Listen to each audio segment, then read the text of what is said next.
Assalamualaikum warahmatullahi wabarakatuh. Halo guys, kembali lagi bersama saya Bobi dan kita akan kembali ngomentari akun Bangga Jadi Kristen dengan ajaran kasihnya ya, dengan kata-katanya yang sangat kotor gitu kan, yang itu tentunya menjadi PR bagi Pak Pendeta ya, untuk agar umatnya itu menerapkan ajaran kasih ya. Saya respect pada ajaran kasih, saya respect sekali saya ya kan. Saya senang kalau umat Kristen itu mempraktikkan ajaran kasih, dan saya senang ketika Pak Pendeta berhasil ya membuat umatnya itu mempraktikkan ajaran kasih. Tapi sayangnya si akun Bangga Jadi Kristen ini tidak mampu guys ya, dia selalu gagal dalam menerapkan ajaran kasih, sehingga kata-katanya dipenuhi dengan kata-kata yang amat sangat kotor gitu, dan itu tidak layak. Itu hanya akan menodai citra dari ajaran kasihnya agama Kristen. Itu yang perlu jadi PR bagi Pak Pendeta. Nah, coba kita dengarkan dulu komentar dia ya. Yesus saja mengakui dirinya Tuhan. Nah, ini dalilnya mana? Kan? Dia nih guys ya, ketika dia ngomong itu nggak pernah pakai dalil gitu, ya kan? Di mana dalilnya Yesus mengakui dirinya Tuhan? Nggak ada, ya kan? Nggak pernah ada satupun Yesus mengakui dirinya Tuhan. Bahkan dia nyebut gini ya, jangan sebut siapapun di bumi ini sebagai Bapa, karena hanya ada satu Bapamu di surga. Berarti semua yang di bumi ini bukan Bapa, termasuk dirinya gitu, karena dia hanya anak guys, utusan ya, nabi. Nah, dan akan menebus dosa manusia. Tidak ada satupun Yesus ngomong di Alkitab dia akan nebus dosa manusia. Sebaliknya, dia pernah berkata ya, biarlah anak-anak itu kemari ke hadapanku, karena anak-anak itu adalah empunya kerajaan sorga. Nah, kalau anak-anak adalah empunya kerajaan surga, artinya anak-anak itu adalah suci dari dosa. Makanya mereka empunya kerajaan surga. Karena anak itu begitu polos, belum mengerti apa-apa, sehingga mereka itu adalah orang-orang begitu kan harusnya kan nggak ada dosa. Anak kecil itu kan belum ngerti dengan apa diperbuat dia, sehingga nggak bisa orang logika normal akan mengatakan nggak mungkin itu anak kecil berdosa. Itu ada pandangi anak kecil ya. Anak kecil tuh ada pandangi, nggak mungkin dia berdosa guys. Kita aja paham ketika ada anak kecil bandel ya, misalnya kayak anak saya bandel nih, dia misalnya masih kecil ya, masih balita itu, tega nggak Anda marahin, ada sepeda pukul karena dia bandel? Kan tidak. Kita akan lihat, kita akan ngerti kalau dia tuh belum ngerti apa-apa. Paling kita kasih tahu, jangan gini anak, jangan gini anak, tapi kita tak ngerti, dia tuh belum paham itu. Makanya kita pelan-pelan ajarin guys. Di anak kecil tuh adalah empunya kerjaan surga kata Yesus, alias tidak ada dosa waris. Karena kalau ada dosa waris, artinya kan dari kecil itu harusnya udah ada dosa yang nempel gitu, dosanya dari Adam. Dan itu juga nggak adil kalau ada dosa waris ya. Bagaimana bisa dosa Adam kita yang nanggung? Anda mau nggak dosa Anda tuh anak Anda yang nanggung?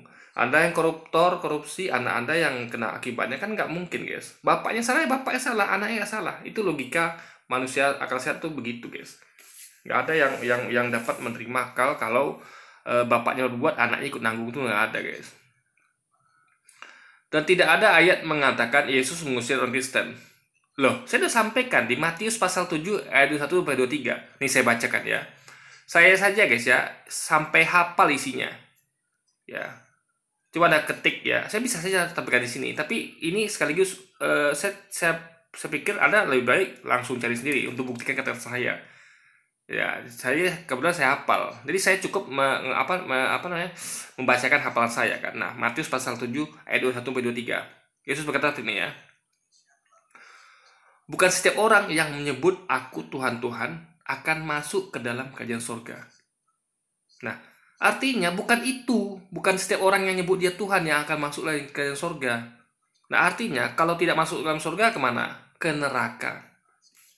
Ya, setiap orang yang nyebut dia Tuhan akan masuk ke dalam neraka, karena tidak masuk ke surga, karena hanya ada dua tempat nanti di akhirat, yaitu surga dan neraka. Jadi kalau tidak masuk dalam surga berarti masuk ke neraka. Itu aja guys, nggak mungkin di dunia lagi, nggak mungkin. Karena dunia sudah tidak ada. Yang ada tertinggal hanya surga atau neraka. Jadi kalau setiap orang yang manggil Yesus Tuhan itu tidak masuk surga, artinya masuk neraka. Nah, setiap orang yang nyebut Yesus Tuhan itu artinya seluruhnya. Kenapa? Karena yang nyebut Yesus Tuhan pastilah orang Kristen. Tidak akan ada orang di luar Kristen itu yang mau nyebut Yesus Tuhan, tidak akan ada mau. Saya tidak akan mau menyebut beliau Tuhan, karena saya tidak meyakini beliau Tuhan. Orang non-muslim tidak akan pernah mau menyebut Yesus Tuhan. Yang mau menyebut Yesus Tuhan itu hanya orang-orang percaya dia Tuhan, yaitu orang-orang Kristen. Nah, mereka ini, setiap orang yang menyebut dia Tuhan, alias orang Kristen, tidak akan masuk surga alias masuk neraka. Nah, sambungannya adalah di ayat 21, melainkan yang melakukan kehendak Bapa di surga. Nah, melainkan berarti sebaliknya. Ya, melainkan sebaliknya. Yang masuk surga siapa? Yang melakukan kehendak Bapakku di surga. Siapa Bapakku di surga? Kata Yesus, yaitu Bapa Allah. Jadi melakukan kehendak Allah, bukan kehendak Yesus. Kalau Yesus Tuhan harusnya kan melakukan kehendak Yesus, tapi tidak. Kita melakukan kehendak Allah, Bapanya. Atau kita sebut dalam Islam adalah Allah gitu kan. Nah, di ayat 22-nya dia berkata pada hari terakhir. Nah, ini poinnya ya. Ayat ke-22-nya. Pada hari terakhir banyak orang akan berseru kepadaku, Tuhan, Tuhan. Nah, dia ngomongnya banyak orang pada hari terakhir, yaitu pada hari nanti dia akan turun lagi ke dunia. Hari kedatangan yang kedua. Banyak orang akan berseru kepadaku, Tuhan, Tuhan. Siapa mereka ini? Orang Kristen, sekali lagi. Yang berseru kepadanya Tuhan, Tuhan hanya orang Kristen. Nggak mungkin orang di luar Kristen itu berseru kepadanya Tuhan, Tuhan. Saya nggak mungkin berseru kepadanya Tuhan, Tuhan. Saya akan berseru kepadanya Nabi, Nabi. Ya, karena dia adalah Nabi yang kita cintai, Yesus itu. Jadi hanya yang berseru pada dia Tuhan, Tuhan itu hanya orang Kristen. Ya, nggak mungkin orang Kristen tidak berseru padanya Tuhan, Tuhan, karena mereka tentu beriman, meyakini dia itu Tuhan. Dan ini banyak. Makanya kita lihat kan jumlah orang Kristen kan banyak. Jadi banyak orang berseru kepadaku Tuhan, Tuhan. Yaitu banyak orang Kristen akan berseru pada Yesus Tuhan, Tuhan.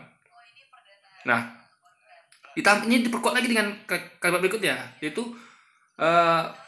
bukankah kami telah berbuat dengan namamu, mengusir setan dengan namamu, dan melakukan banyak kebaikan dalam namamu. Artinya mereka ini bukan hanya menyebut dia Tuhan, tapi juga berbuat dengan nama Yesus, ya, melakukan banyak kebaikan dalam nama Yesus dan berbuat demi namamu, melakukan banyak kebaikan dalam namamu, dan satu lagi itu tadi bukan kami telah berbuat dengan namamu, melakukan banyak kebaikan dengan namamu, dan mengusir setan ya, satu lagi ya. Jadi mereka ini bukan hanya nyebut dia Tuhan, tapi juga menggunakan namanya untuk melakukan banyak kebaikan dan berbuat gitu kan. Jadi itu pastilah merujuk kepada orang Kristen, gak mungkin yang lain. Nah, ayat 23-nya apa? Ini buktinya. Ayat 23-nya Anda baca bahwa orang-orang ini yang nyebut Yesus Tuhan dan melakukan banyak hal dalam namanya, yaitu orang Kristen. Apa yang dikatakan dia pada ayat 23? Pada saat itulah aku akan berkata kepada mereka semua, nyalakan semua di hadapanku. Aku tidak mengenal kalian.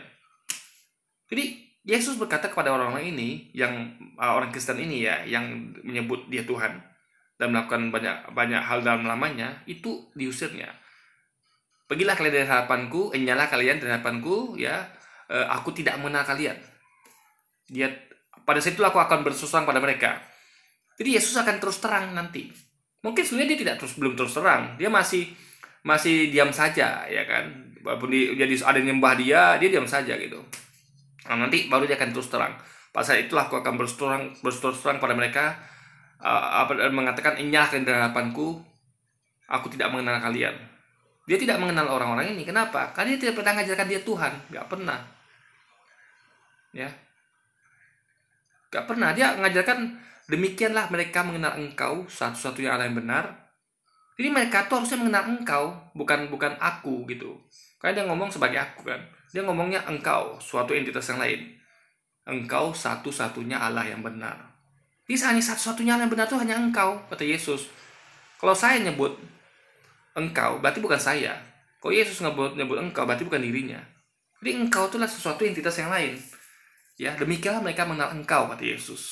Satu-satunya Allah yang benar. Jadi nggak ada Allah yang lain. Satu-satunya yaitu Allah yang benar itu ya Bapa itu. Dan mengenal Yesus Kristus yang telah engkau utus. Jadi Yesus itu hanya utusan Allah satu-satunya itu yang benar itu, guys. Nah, ya itu yang ajar Yesus itu. Jadi wahai pembuat kejahatan, kata dia, disambungnya. Nah, orang Kristen salah mengerti dengan kata-kata wahai pembuat kejahatan. Ya, coba bayangkan ya. Kalaulah ini dimaksud bahwa pembuat kejahatannya adalah mencuri, merampok, membunuh, harusnya kan untuk orang Kristen nggak berlaku. Kenapa? Karena dosa mereka ditebus Yesus. Asal Anda percaya Yesus Tuhan, dalam kepercayaan Kristen ya, kepercayaan tanpa lagi, Anda kan dosanya ditebus. Tidak akan Anda disebut sebagai pembuat kejahatan. Kenapa? Karena dosanya ditebus. Tapi faktanya kan tidak. Tetap justru ya. Artinya inilah kejahatan yang lain. Kejahatan, karena semua dosa kan ditebus Yesus. Harusnya tidak ada masalah. Anda mau buat kejahatan tidak masalah, karena ditebus. Artinya ini bukan kejahatan yang itu maksudnya guys. Tapi Anda tahu enggak? Kejahatan paling tinggi di dunia. Yang paling tinggi adalah syirik. Ya, menuhankan selain Tuhan yang benar. Makanya kan dalam kepercayaan Kristen kan di luar Kristen kan masuk neraka. Di luar Kristen. Ya kan? Nah, itu kejahatan terbesar, makanya hukumannya neraka. Nah, berarti ya menuhankan selain Allah, alias menuhankan utusannya, itu dosa besar. Kejahatan tertinggi. Ya kan? Masuk neraka, guys. Nah, jadi itu buktinya ada baca Matius pasal 7 ayat 21-23. Dalilnya ada. Jadi jangan bilang nggak ada. Justru apa yang disampaikan ya bahwa Yesus mengakui dia Tuhan tidak ada dalilnya. Dan akan berdosa juga tidak ada dalilnya. Coba kalau ada coba sampaikan gitu kan. Itu hanya asumsi dulu, Bob. Bukan asumsi, ayatnya ada, teksnya begitu, tulisan teksnya. Gimana saya bisa berasumsi? Sedangkan teksnya ngomong begitu. Coba Anda buka Matius pasal 7 ayat 21-23. Teksnya bunyinya begitu, bukan saya berasumsi. Saya hanya membacakan sesuai isi teks, gitu loh. Kalau saya berasumsi, artinya teks itu asumsi. Ketika saya membacakan teks itu apa adanya, ada tuduh saya asumsi, berarti teks itu yang asumsi berarti. Karena saya hanya menyampaikan apa yang tertulis di teksnya itu kan. Di Matius pasal 7 ayat 21-23. Kalau nggak paham Alkitab, jangan asal tafsir menurut isi otak. Kalau Anda paham Alkitab, silahkan bantah. Kelar gitu kan. Silahkan bantah. Ini bukannya bantah ya. Hanya bisa klaim-klaim saja. Dia nuduh saya asumsi, padahal dia tuh isinya komentarnya asumsi terus. Nggak pakai dalil, nggak bisa bantah apa yang saya sampaikan. Ya kan? Itu namanya penistaan, bukan pendapat bebas. Penistaan itu ya, contoh saya kasih tahu. Penistaan tuh contoh kayak Ahok. Ahok ya mengatakan jangan mau dibohongi pakai Al-Maidah 51. Nah, artinya dia mengatakan bahwa Al-Maidah 51 adalah alat kebohongan. Dan orang yang menyampaikan Al-Maidah 51 adalah para pembohong. Itu baru penistaan. Kalau salah tafsir masih mending, nggak masalah. Akan diluruskan, ya. Jangan kan orang Kristen, umat Islam ada yang salah tafsir terhadap Quran. Nggak masalah. Ya kan? Bukan penistaan. Contoh kemarin kayak Ustadz apa tuh yang di acara TV Ustadz lah kan, dia salah tafsir tentang ayat tentang pemimpin nggak salah saya itu Ustadz apa dia di TV itu ya CTI, itu tidak ada masalah, salah tafsir beliau langsung diluruskan oleh ulama lainnya. Ada bayangkan, nggak masalah, salah tafsir nggak masalah.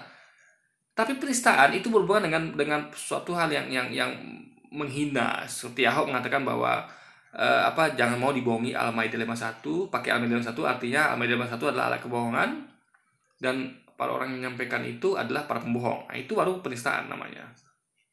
Jadi kalaulah pendapat bebas ya kalaulah salah tafsir ya itu tidak bisa dikategorikan sebagai pendapat bebas, tapi penistaan. Kalau gitu orang nggak punya kebebasan untuk mempunyai keyakinan sendiri. Karena gini guys ya, tiap orang itu kan punya keyakinan. Tentu keyakinan dia berdasarkan tafsir dia terhadap sesuatu. Ya, makanya dalam akidah ya ada yang akidah Islam. Dalam Islam aja ada akidahnya lain lagi. Ada menafsirkan begini. Jadi Islam itu ada 4 mazhab ya. Masing-masing menafsirkan berbeda Quran dan hadis. 4 mazhab ini. Nah, tentu nggak mungkin benar 4-4-nya. Tentu bukan benarnya 100% nggak mungkin. Pasti ada yang benarnya cuman 80%, ada yang 70% gitu kan. Memang benar semua gitu kan 4 mazhab ini. Tapi tentu ada yang kebenarannya itu tidak mutlak gitu. Karena namanya tafsiran kan. Yang tahu kan hanya Allah saja. Kita hanya berusaha menafsirkan dari logika kita gitu kan. Logika manusia ini kan ada keterbatasan, tapi tetap harus kita gunakan gitu, meskipun terbatas. Jangan tidak pakai logika sama sekali. Nah, ada agama lain di luar Islam, misalnya Kristen, Hindu, Buddha, atau ateis. Jadi nggak mungkin semua agama benar gitu. Nah, jadi keyakinan masing-masing lah yang meyakini bahwa apa yang diyakini itu benar. Ada yang meyakini bahwa Tuhan itu tidak ada. Itu sah-sah saja. Nah, kalau dalam segi salah tafsir namanya, segi yang orang beragama salah tafsir. Begitu dengan umat beragama lain juga salah tafsir antar umat beragama gitu. Kayak kita menafsirkan bahwa Yesus bukan Tuhan, itu dalam agama Kristen salah tafsir itu. Tapi kita justru dalam agama kita justru orang Kristen yang salah tafsir ketika dia mengatakan Yesus Tuhan. Nah, jadi itu hal biasa. Itu pendapat bebas namanya, sesuai keyakinan masing-masing. Bukan penistaan. Penistaan itu ketika kita sudah mengolok-olok, kayak Ahok tuh ngolok-ngolok, ya mengatakan bahwa Al-Quran itu adalah adalah kebohongan, dan yang menyampaikan adalah para pembohong gitu. Itu tafsir dari apa disampaikan bahwa jangan mau dibohongi pakai Al-Ma'idah 51.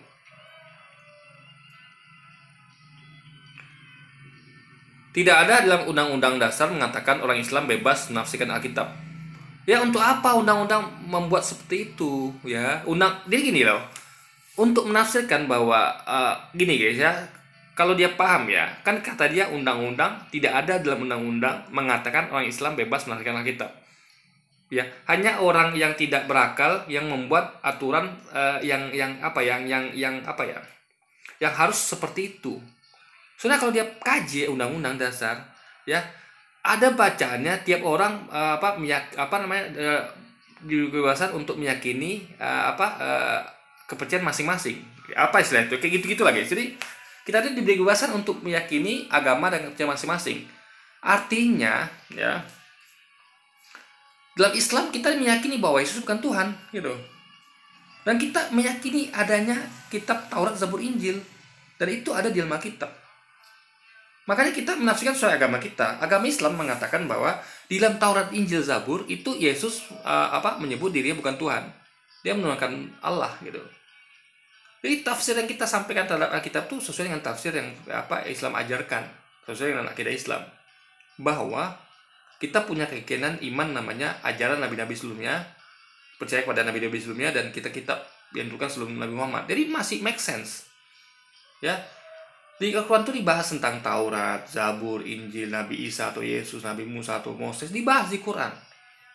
Ya, ada situ bahwa isi Taurat itu menegaskan bahwa Yesus bukanlah Tuhan, cuma nabi utusan, guys.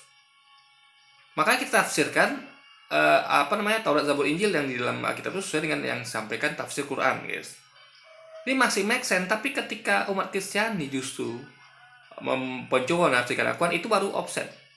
Kenapa? Karena Al-Quran itu tidak dibahas di Alkitab mereka, tidak ada. Poin-poin tentang Quran, Nabi Muhammad itu tidak ada di Alkitab mereka, nggak ada. Tapi kalau poin-poin tentang Taurat, Zabur, Injil, ya, Yesus, Musa, dan sebagainya itu ada di Al-Quran. Nah, jadi sesuatu yang tidak ada di Alkitab mereka itu ada di Quran kita gitu. Buat yang Islam. Jadi makanya tiap orang tuh bebas sebenarnya menafsirkan segala sesuatu tuh bebas dalam artian asal tidak masuk ke ranah penghinaan atau ngolok-ngolok.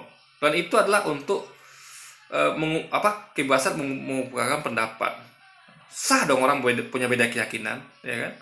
Yang penting dia tidak menggunakan itu untuk hal-hal yang buruk, misalnya untuk menipu, ya kan? Misalnya untuk misalnya untuk ngolok-ngolok, untuk menghina, baru nggak boleh. Tapi kalau dia menyampaikan berdasarkan keyakinannya, saya meyakini bahwa kayak saya nih, saya meyakini bahwa Taurat, Zabur, Injil, sesuai dengan Islam itu adalah kitab-kitab dituliskan kepada nabi-nabi sebelum Nabi Muhammad, itu sah-sah saja karena itu masuk dalam akidah seorang Muslim gitu. Nah, itu yang tidak dipahami oleh tempat lagi oleh akun Bangga Kristen ini kan. Jikalau nggak paham, nggak usah dibahas. Gitu aja kok susah. Justru karena paham saya bahas. Ya, Anda silakan bantah itu. Selesai, gampang guys. Tolong bantah komentar saya dengan dalil, ya. Dan dalil itu Anda bedah, silakan. Bukan begini caranya. Ini kan namanya hanya klaim-klaim saja gitu. Ya, klaim itu adalah bersumber dari asumsi. Ya, tanpa dalil itu namanya asumsi. Ya, jadi pakai dalil lah gitu. Jadi kita tuh ngomong sesuai dengan apa yang tertulis saja, bukan dari apa yang asumsi Anda gitu kan. Apalagi kalau tidak mencampuri Alkitab, nggak makan lu, atau nggak naik subscriber viewer lu, segitu main kotornya lu jadi kreator YouTube. Guys, saya sudah lama ya ngomong tentang perbandingan agama. Dulu awal-awalnya ya, saya itu masuk grup debat di Facebook. Kira-kira 3 tahun 4 tahun saya masuk itu. Saya debat tiap hari dengan para apologet dari Kristen. Ya. Bahkan saya saking semangat itu pernah saya tuh debat 3 hari 3 malam. Ya. Tidur, bangun debat lagi gitu. Tidur paling 3 jam. Saking semangatnya gitu. Ini saya bukan ujuk-ujuk buat konten YouTube untuk mencari viewer subscriber, bukan. Dan ingat ya, konten YouTube saya isinya bukan hanya itu, tapi juga bahas politik, ekonomi, kadang game. Karena saya suka membahas apa saja yang saya suka gitu. Ya kan? Nah, kebetulan saya suka membahas orang-orang seperti ini yang saya ingin mengedukasi ya. Kalau biar kita nih cerdas sedikit gitu, ya kan? Suka saya mengedukasi, guys. Dan sambil saya melakukan feedback. Kalau misalnya saya ada yang salah-salah dalam ngomong, kan saya bisa juga menerima masukan itu. Jadi kita belajar dua arah. Anda belajar dari saya belajar dari Anda. Tapi tolong ajari saya benar. Jangan kata-kata kotor seperti ini yang diajarkan gitu. Ya? Tuduhan-tuduhan seperti ini jangan diajarkan ke saya. Karena saya tidak mau belajar hal itu. Saya hanya mau belajar yang baik-baik gitu. Misal saya ada ada sedikit keliru, silakan sampaikan. Kalau memang benar akan saya terima. Tapi kalau kata-kata kotor yang diajarkan ke saya kayak gini, ya kan, harusnya kan kalian dia nih ngajarkan ajaran kasih. Kenapa kok ajaran kotor diajarkan kepada saya, guys? Lu kalau tidak mencapai kitab nggak makan loh. Saya terangkan ya. Saya bikin YouTube dari tahun 2014 sampai sekarang tuh belum ada uang sama sekali. Kok saya cari makan dari YouTube, ya kan? Saya sudah terima uang dari YouTube, tapi belum ada sama sekali. Kenapa? Karena saya belum capai syarat ya dari tahun 2014. Tapi saya tidak berhenti, saya teruskan. Kenapa? Bagi saya ini adalah edukasi gitu. Dakwah. Ya. Uang itu hanya belakangan. Dapat alhamdulillah, nggak dapat juga apa-apa. Yang penting saya sudah dicatat pahala di sisi Allah. Ya, saya sudah mengedukasi, sudah mendakwakan Islam, mendakwakan kebenaran. Itu perkara Anda tidak paham atau tidak setuju, ya silakan, itu hak Anda dan hak saya sudah untuk menyampaikan. Dan saya tidak menyampaikan door to door, tidak datang ke rumah-rumah ya, datang ke rumah tok seperti kalian nih, seperti para misionaris kan datang ke rumah, tok Pak gitu kan, Bu, kita mau menyampaikan nih tentang Injil gitu kan. Nah, saya tidak seperti itu ya. Saya di media sosial, terutama di YouTube, dan itu tidak memaksa Anda untuk nonton. Tidak memaksa Anda untuk komen di sini. Anda komen dan nonton ini adalah atas kehendak Anda sendiri, atas kemauan Anda. Tidak ada yang memaksa Anda atau menyuruh Anda nonton video saya atau komentar di komentar saya. Kalau komentar saya nggak ada. Kalau ada komentar di sini, nonton video saya, itu artinya Anda memang mau. Bukan saya paksa atau saya suruh, guys. Bahkan saya suruhnya tidak gitu.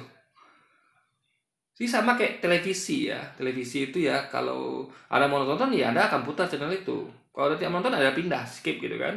Atau pindah channel. Sama kayak YouTube juga gitu. Nah, jadi kalau Anda tidak setuju dengan saya ya, masa tuh tidak setuju nggak apa-apa lah ya. Masa tuh kalau tidak mau nonton, ya jangan nonton gitu. Kenapa Anda tonton dan Anda komen gitu? Jadi Anda nyari penyakit, bukan saya gitu kan.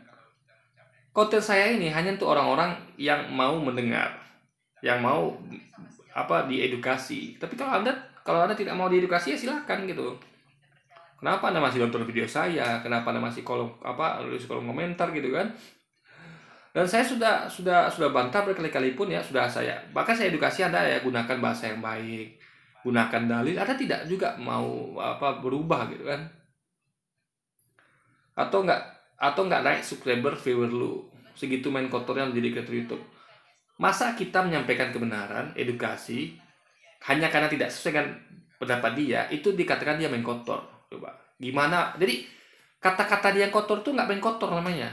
Gini loh saya terangkan ya. Kalau saya memberikan edukasi, ya kalau Anda tidak setuju, ya Anda tinggal bantah, kelar. Ya jangan malah udahlah tidak membantah, tidak pakai dalil, nuduh orang lain asumsi segala macam, padahal diam begitu, kadang nggak pakai dalil, ngomongnya kotor pula. Ini gimana coba kita, guys? Nah, ini memang cukup meresahkan ya, cukup tapi bagi saya ini adalah ladang bagi saya untuk semakin memperkuat ya di channel YouTube saya ini. Orang-orang ini malah membantu saya untuk menunjukkan kepada kita semua bahwa gini loh orang itu logikanya ya, cara berpikirnya seperti ini loh. Jadi kita tuh belajar karakter orang gitu. Ternyata ada orang-orang yang udah kita nasihatin ya, ajaran kasih, mbok ya, kali kata-katanya juga harusnya mencerminkan ajarannya. Pakailah kata-kata yang sopan, beretika, berakhlak, bukan kata-kata seperti ini, ya kan? Nah, kita bisa edukasi dia di sini, dan tapi sayangnya dia tidak paham-paham, guys. Ya kan? Lalu biasakan pakai dalil. Kalau Anda ngomong misalnya Yesus mengakui dia Tuhan, mana dalilnya? Menebus dosa manusia, mana dalilnya? Saya sampaikan dalil. Bahkan dalil itu tidak perlu saya tuliskan di sini, karena saya hafal di dalam kepala. Gitu, guys. Ya, Anda cek lah Matius pasal 7 ayat 21-23. Apa yang saya sampaikan tuh detailnya, teks per teks tuh saya bacakan sesuai dengan apa yang tertulis gitu loh. Saya tidak tambah-tambah, tidak kurang-kurang gitu. Ya kan? Jadi saya tuh bukan berasumsi tapi membacakan teksnya gitu, guys. Ya teksnya begitu. Gimana mau berasumsi coba? Kalau ada tuduh saya asumsi, artinya teks itu asumsi. Kan tidak. Teks itu kan benar begitu. Saya sampaikan apa adanya. Anda tinggal baca. Oke, jadi mungkin segitu aja video kita kali ini, guys. Sampai jumpa lagi di video selanjutnya. Wassalamualaikum warahmatullahi wabarakatuh, guys.